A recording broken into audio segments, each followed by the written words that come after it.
Max, hai ragione, vi siamo considerati come una best practice e questo è un dato di fatto. Abbiamo poi un'altra fortuna, che noi abbiamo una doppia stagione, che spesso non accade per tante destinazioni che vivono di stagionalità.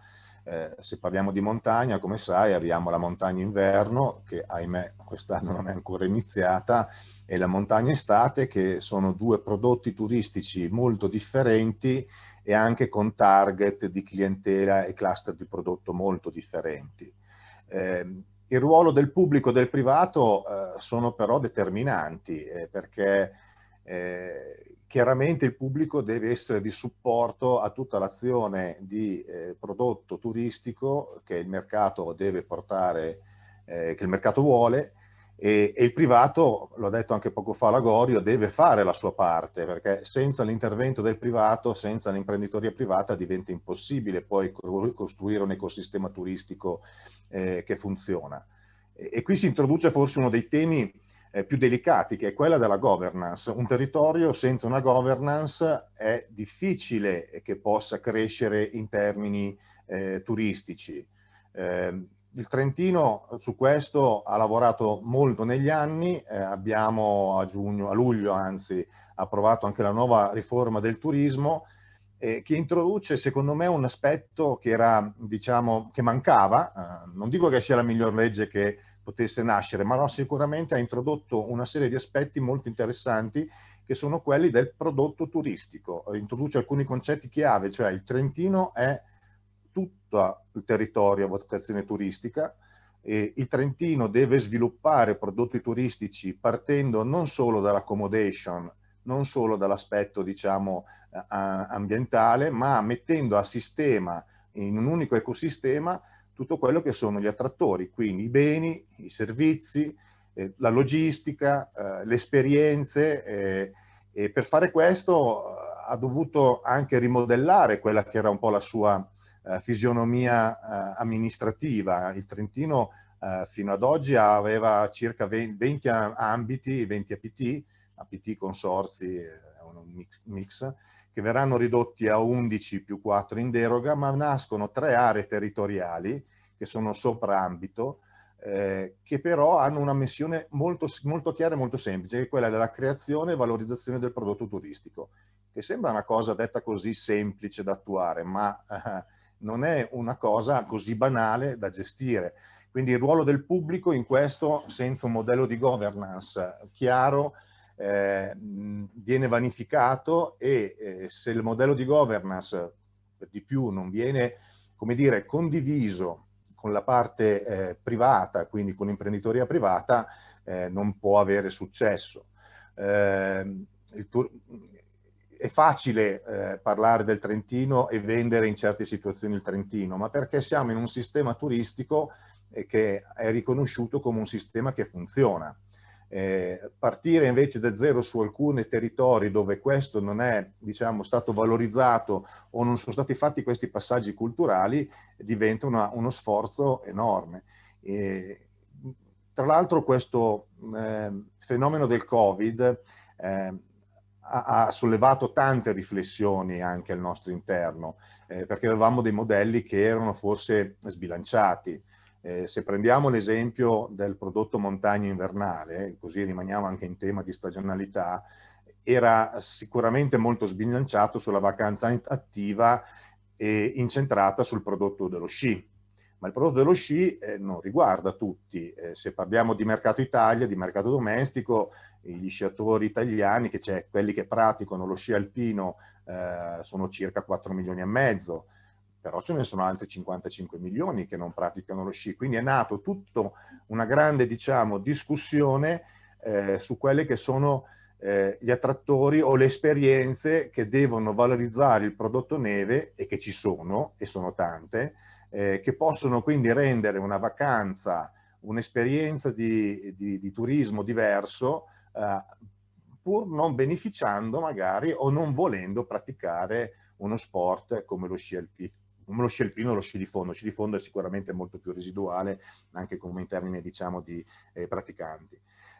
Come capisci, questo tema della governance è un tema che spesso viene sottovalutato, È chiaro che è un tema che anche la politica in certi momenti e in certe situazioni fa fatica a comprendere, perché è un tema che non crea consenso nell'immediato, non crea il consenso politico. La governance accontenta alcuni ma ne scontenta tanti altri, quindi va gestito in maniera molto puntuale e va visto poi come una visione più ampia di prospettiva che consente alle destinazioni di crescere, di maturare, ma soprattutto di valorizzare o sviluppare, costruire quei prodotti di offerta che il mercato ci sta chiedendo.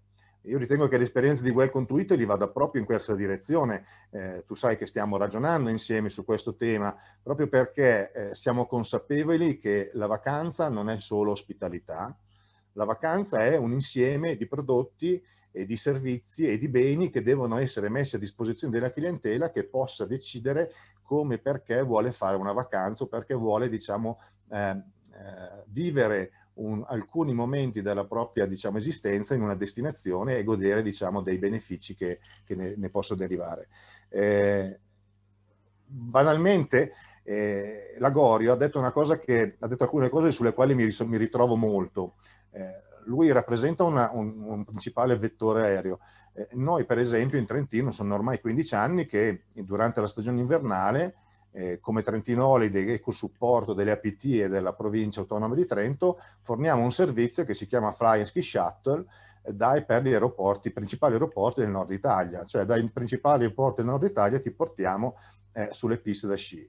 Ed è questo proprio l'obiettivo, secondo me, che bisogna perseguire: mettere a fattor comune un'esigenza, che è quella del viaggiatore che arriva nell'aeroporto e che vuole raggiungere una destinazione, dandogli un servizio di transfer collettivo in quota parte anche, diciamo, garantito e sovvenzionato da un ente pubblico, ma con un coordinamento poi che è di fatto totalmente privatistico, perché poi non puoi delegare un soggetto pubblico all'execution di un'operatività. Questo è sicuramente sarebbe un grandissimo errore. Forse ne abbiamo visti troppi di esperimenti andati miseramente falliti, dove il pubblico si vuole sostituire, diciamo, al ruolo del privato. Come sai, Max, il tema è forse anche un po' scomodo, no? Queste mie affermazioni, perché andiamo a toccare poi aspetti della politica che vivono i territori e forse lo stesso territorio trentino, che vale anche per l'Alto Adige, perché abbiamo, diciamo, un'affinità molto forte come, diciamo, vocazione sia turistica, ma non solo dal punto di vista territoriale, anche se poi operiamo su mercati di riferimento non proprio, diciamo, sovrapponibili o complementari.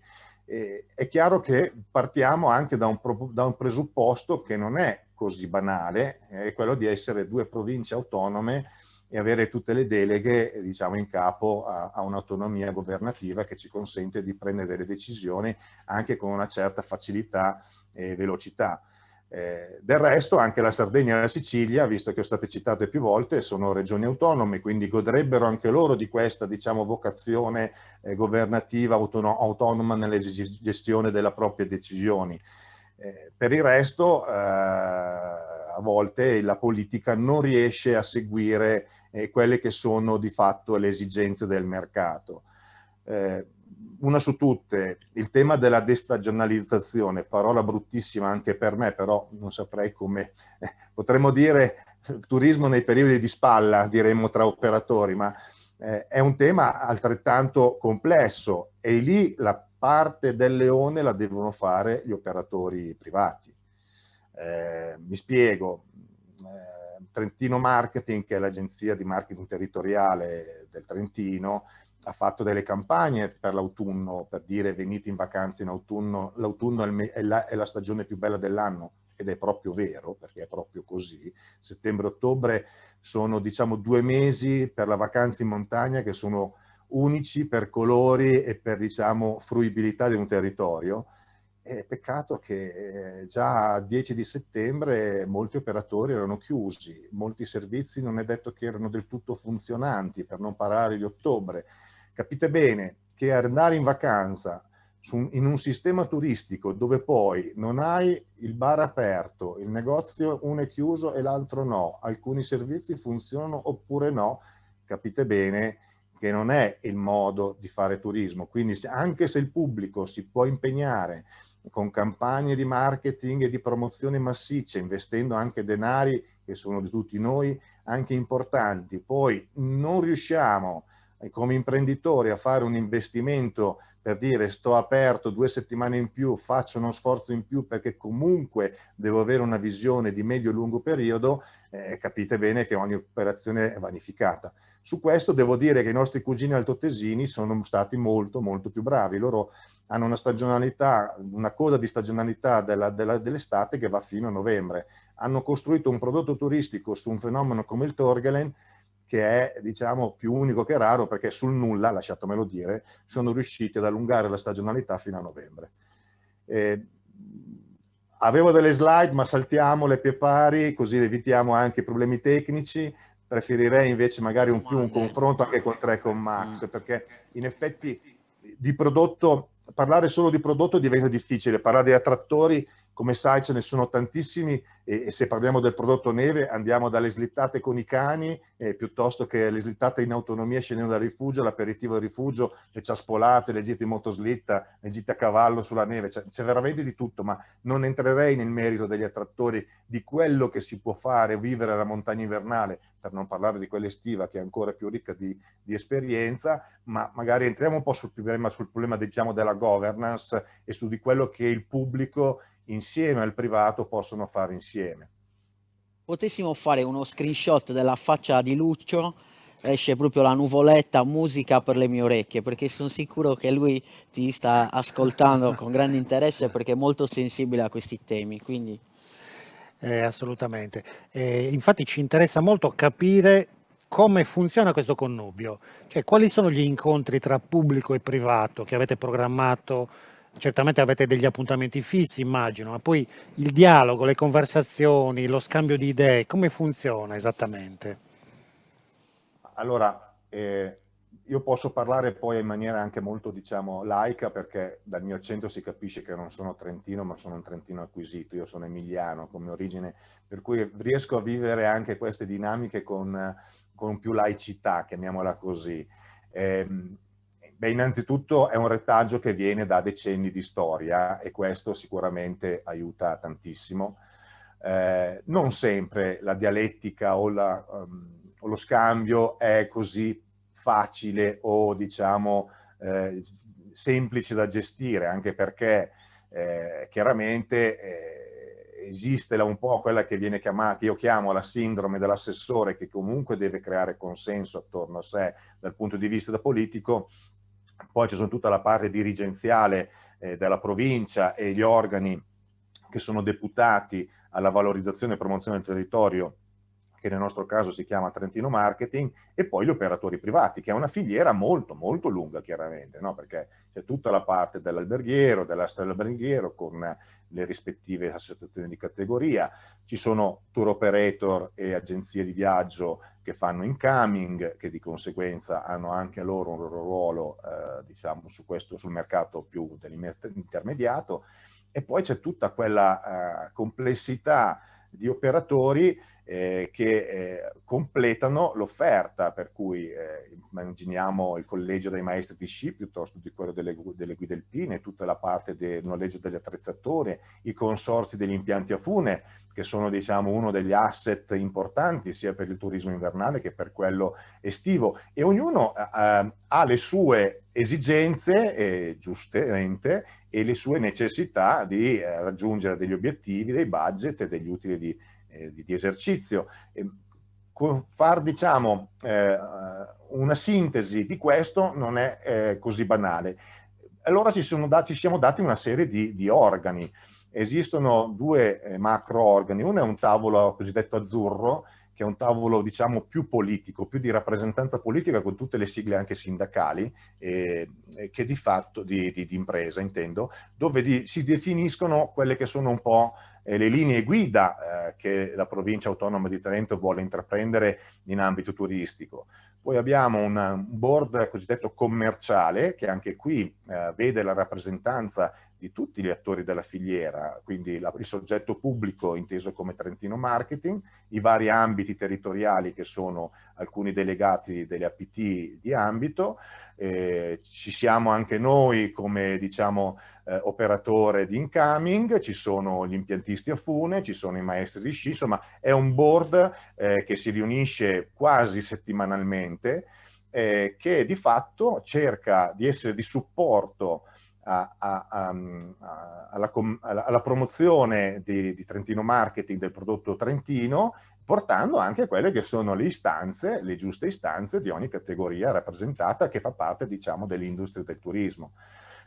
Da febbraio si è aggiunto un terzo board che però è più una task force di crisi, chiamiamola così, legata diciamo, alle problematiche del Covid, che anche questa tutti i lunedì si riunisce, A per fare il punto sulla situazione e B sulla gestione dei protocolli di sicurezza, in quanto siamo diciamo, molto orientati a portare avanti il concetto di vacanza sicura, per cui l'ospite che arriva e non vuole essere solo uno slogan, deve essere consapevole che tutta la filiera che partecipa al prodotto turistico è tenuta a rispettare dei disciplinari comportamentali molto chiari e condivisi, soprattutto condivisi tra tutti, proprio perché l'ospite deve essere accolto nella massima sicurezza possibile. È chiaro che non c'è certezza assoluta, ma siamo diciamo, molto orientati a questo aspetto della condivisione.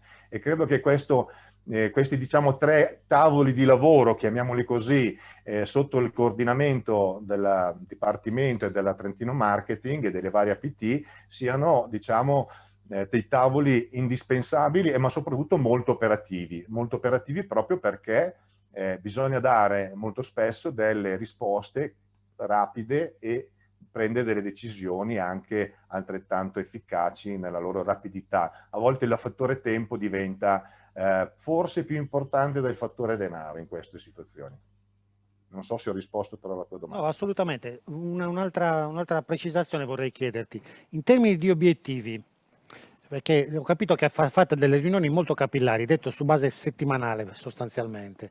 In termini di obiettivi, a fine anno... mi senti? Sì, ti sento. Okay.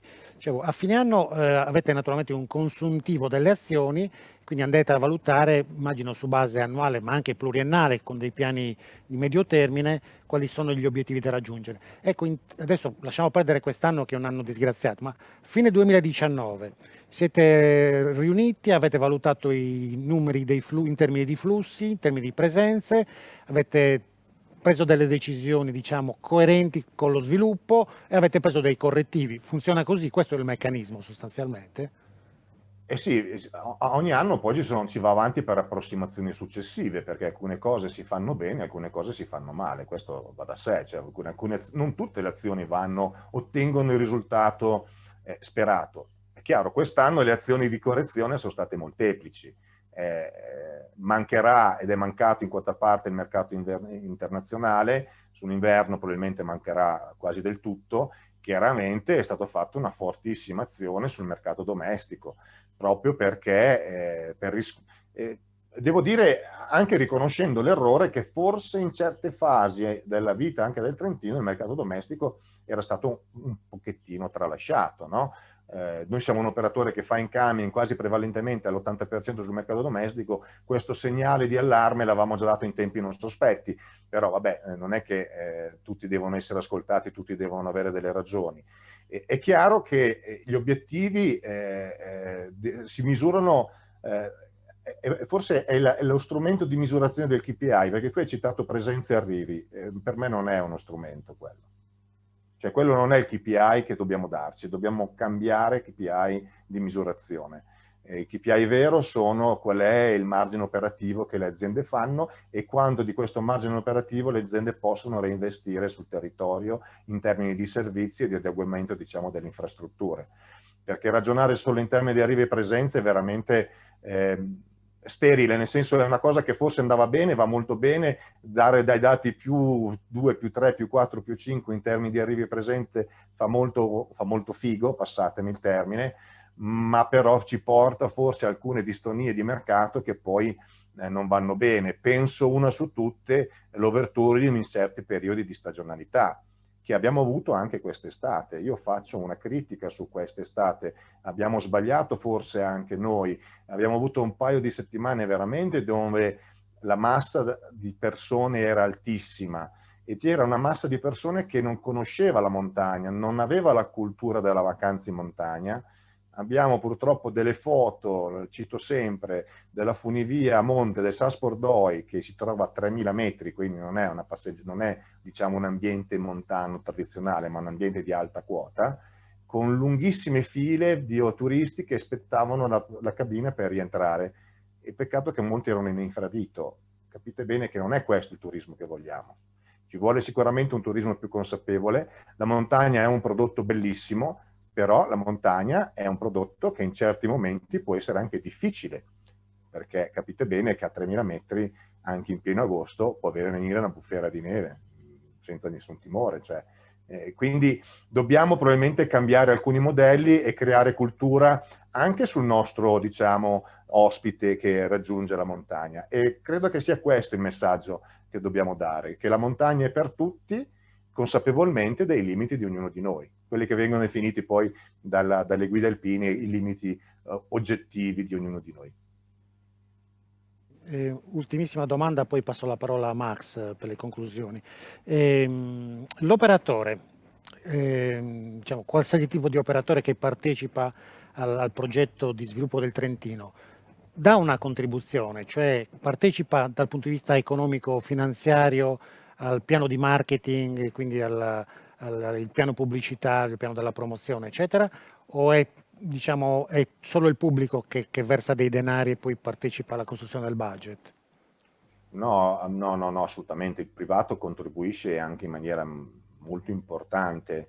Il modello è APT di territorio che hanno, diciamo, degli associati, fanno formule societarie più diversificate, e più del 50% delle spese di funzionamento delle APT, comprese la parte, diciamo, di marketing. Attenzione che nelle spese di funzionamento ci sono tutti gli uffici del turismo, cioè comunque un effort in termini economici importante, più del 50% è sostenuto dal privato. Poi abbiamo chiaramente la tassa di soggiorno che ha un gettito molto rilevante, che viene reinvestita per, diciamo, dare una contribuzione pubblica al funzionamento delle APT e per quelle che sono, diciamo, le azioni corali come Trentino quando facciamo marketing.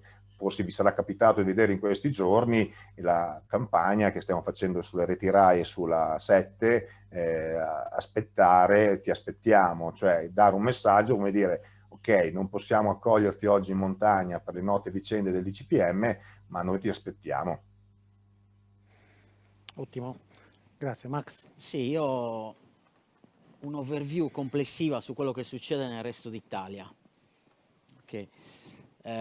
Uno dei principali problemi che secondo me non si riescono a risolvere, speriamo che un bel giorno riusciremo a risolvere, è la frammentazione delle politiche di marketing associate a ciascun piccolo operatore piuttosto che comune, piuttosto che piccolo aggregato turistico, e anche il problema tecnologico, nel senso che sono due fenomeni, due aspetti dove sono nascoste delle ingenti economie di scala che ti consentono poi di connetterti a che cosa? Ai vari canali distributivi. Okay. Ecco, noi assistiamo a un proliferare di portali, di nuove tecnologie, di aggregati di operatori turistici. Ecco, possiamo fargli capire dal tuo esempio, Luca, che da soli non si va da nessuna parte, che la frammentazione di politiche di marketing e di tecnologie con 1000 app che ogni giorno escono non portano assolutamente a niente? Guarda, tu sfondi una porta aperta, tu lo sai, noi siamo per l'interoperabilità del dato. Noi soffriamo ancora di un digital divide importante in Trentino. Non pensate che siamo che tutti i nostri operatori siano così digitalizzati, tant'è che come noi albergatori del Trentino sono ormai 3 anni che abbiamo un progetto che abbiamo chiamato Innovazione, senza tanta fantasia devo dire, però dove fatto stiamo portando, diciamo, a conoscenze, a strumenti, opportunità o quant'altro agli operatori, perché per rimanere nel mercato di oggi, forse anche di ieri in realtà e di domani, bisogna digitalizzare l'offerta. Questo è ineludibile, perché una volta che l'offerta viene fatta emergere, viene aggregata, viene digitalizzata, può essere distribuita multicanale. Tu lo sai che noi stiamo valutando con molta attenzione Welcome to Italy. Perché? Perché abbiamo capito, innanzitutto c'è la tecnologia, no? E questo, diciamo, è un fattore sicuramente abilitante, come ce ne sono tante altre in realtà di tecnologie, ma soprattutto c'è un modello. Il modello è quello di fatto distributivo, cioè il fatto di poter portare a raccogliere un'offerta per poi distribuire su canali che oggi non sono presidiati o addirittura non ci sono. Questo secondo me è il grandissimo valore. I canali, il fatto di avere un'offerta aggregata, normalizzata, attraverso anche di fatto a dei processi di normalizzazione. Noi utilizziamo anche degli standard di interoperabilità da questo punto di vista, per poi essere a sua volta ridistribuita multicanale. La multicanalità è il futuro, non c'è discussione. Chi non parteciperà a questa rivoluzione digitale sarà fuori dal mercato e morirà. È brutto dirlo, ma è così. Perfetto. Una domanda Affermazione di chiusura, però dai, ci sta. Un'ultimissima domanda, Luca, perdonaci. Allora, ci scrivono, se una domanda ovviamente un po' provocatoria, la strategia di marketing è imposta dall'alto, quindi arriva dal tavolo politico, o viene dal basso dagli operatori? No. Allora, nessuna delle due affermazioni è vera. Nel senso che il tavolo politico definisce chiaramente quelli che sono gli obiettivi e le necessità che un territorio ha. Il tavolo degli operatori porta le sue istanze più operative e poi chiaramente c'è una sintesi di questi due tavoli che è in capo chiaramente a Trentino Marketing, che attraverso anche delle figure molto più tecniche dal punto di vista della comunicazione, diciamo, fanno una sintesi per arrivare a una comunicazione che sia più rotonda possibile. Badate bene che fino a qualche anno fa, ma neanche troppi anni fa, era più facile trovare una comunicazione di Campiglio piuttosto che di Fassa, piuttosto che di Fiemme, in maniera, diciamo, autonoma. Questo esiste ancora perché sono anche brand molto forti, chiaramente, no? Cioè Fassa è un brand fortissimo, Campiglio pure. Però fateci caso, sempre più spesso il brand è Trentino. Cioè, ma non perché è un marchio ombrello, e su questo devo dire che l'Alto Adige è stato precursore. È difficilissimo sentir parlare, sì, magari si sente parlare di Alta Badia di Gardena, ma però Südtirol, Alto Adige è un brand veramente fortissimo, fortissimo soprattutto sui mercati germanofoni. Vi do però un'informazione, il brand trentino dal punto di vista turistico credo che sia uno dei brand più forti sul mercato domestico.